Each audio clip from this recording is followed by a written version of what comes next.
I'm motivated by fear. Fear of fear.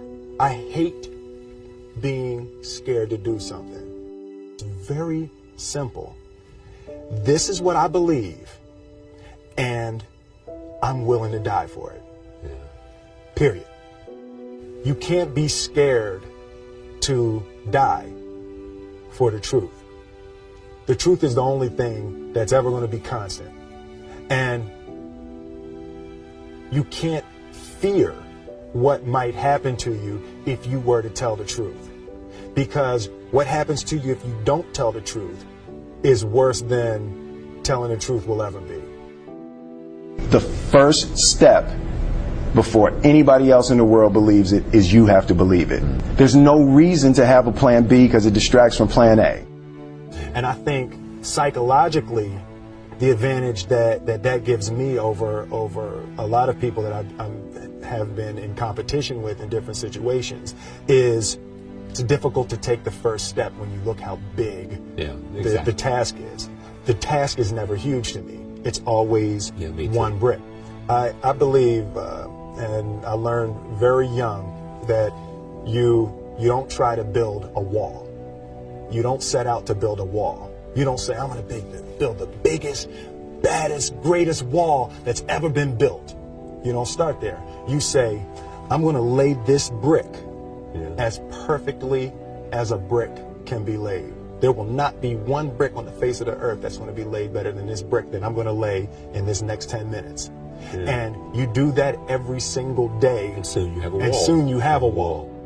I've never really viewed myself as particularly talented. Where I excel is ridiculous, sickening work ethic. You know, while the other guy's sleeping, I'm working. While the other guy's eating, I'm working. The separation of talent and skill is one of the greatest misunderstood concepts for people who are trying to excel, who have dreams that want to do things. Talent you have naturally. Skill is only developed by hours and hours and hours of beating on your craft.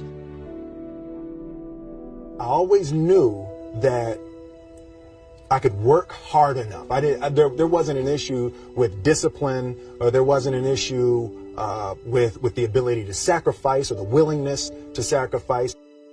There's no easy way around it. No matter how talented you are, your talent is going to fail you if you're not skilled. Mm-hmm. You know, if you don't study, if you don't work really hard and dedicate yourself to being better every single day. Mm-hmm. This one year, my father had his shop, and he decided for whatever reason that he wanted a new wall on the front of his shop. So he tore down probably about 16 feet high and probably about 30 feet long. He just completely tore the wall down, and my brother and I had to dig a 6-foot hole. We for were the mixing foundation. For the foundation. Right. We would mix in the concrete by hand. A year and a half. We were building this wall for a year and a half. Every day after school, we would come and mix in concrete, put it in the hole, doing it, and it was just myself and my little brother. And I remember standing back, looking at that wall, saying, there's going to be a hole here forever. A year and a half later, we laid the final brick. And my father stood back with my brother and I know he planned this. He says he didn't, but I know he had been planning this and writing this for his for the past 2 years. But we stood back, we looked at the wall, and he looked at me and my brother and said, "Don't y'all never tell me that you can't do something," and walked into the shop. As a child, my parents always told me you could be whatever you want to be. You could do whatever you want to do. And you know, that office, that position, the highest office on the face of the earth, it was something I heard my parents saying it, but I didn't totally believe it. Yet I went out in the world and I carried myself and I held my head high and I stood there and I looked people in their eyes and I talked to people as if I was deserving of everything that this planet has to offer. I really want to say to children out there and to people who are watching, Confucius said one time, he who says he can and he who says he can't are both usually right.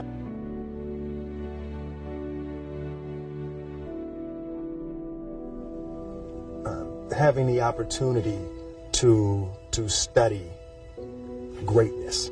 Anytime you have that opportunity, there are certain intricacies that will make clear who you are. It becomes that much more clear who you are. The definition of who I am is very clear to me, and it also redefines who I want to be. In that I know for a fact that I'm stronger than I thought I was. You know, you can't help but ask yourself the question, what would I do if I was in Muhammad Ali's shoes? I'm not the best at anything. You know what I mean? Eddie Murphy is funnier than I'll ever be. Denzel is more powerful than I'll ever be. I think that my strength is I can do everything well. You know, I can do a little bit of everything, and that's what I concentrate on to be my strength. I'll never be able to compete with Denzel. I enjoy connecting with people and ideas, and you know, I have a mission statement. So every year for probably the past 10 years, I've worked out a mission statement for myself. And for the last few years, the mission statement has stayed the same, and it's been improve lives, right? So when I go into something, I'm looking for how the quality of this piece could potentially improve lives. But it's all along the way. It's when you make the movie and how you're interacting with people in the process. And, the concept of improving lives runs through the center of everything I do. And then I realized that the way to improve lives is to continually improve yourself, right? So with that, every morning when I get out of the bed, I haven't fixed everything in the world yet, so there's always something to do. I want my life, I want my work, my family, I want it to mean something. If you are not making someone else's life better, then you're wasting your time. Your life will become better by making other lives better.